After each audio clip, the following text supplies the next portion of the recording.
Hi friends, வாழைப்பூ வடை எப்படி செய்யலான்றதை பார்க்கலாம்.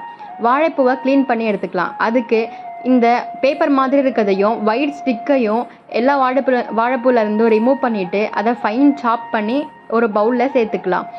அதனோட ஒரு மிக்ஸி ஜாரை எடுத்து 1 ஸ்பூன் சோம்பு, 1 பச்சை மிளகாய், 3 பல் பூண்டு, 3 மணி நேரம் ஊற வச்ச 1 கப்பு கடலைப்பருப்பு, 1 காஞ்ச மிளகாய் சேர்த்து நல்லா கரகரன்னு அரைச்சிக்கிட்டு அதையும் இந்த வாழைப்பூவோடைய சேர்த்துக்கலாம். அதனோட ஒரு பெரிய சைஸ் வெங்காயம் எடுத்து ஃபைன் சாப் பண்ணி கட் பண்ணி இந்த மிக்சரோட சேர்த்து தேவையான அளவு உப்பு, கொஞ்சம் பெருங்காயம் சேர்த்து நல்லா மிக்ஸ் பண்ணிக்கலாம்.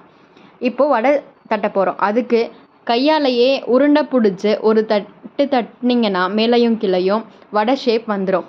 மிதமான சூட்டான எண்ணெயில் 2 பக்கமும் பொரித்து எடுத்திங்கன்னா சுவையான வடை ரெடி.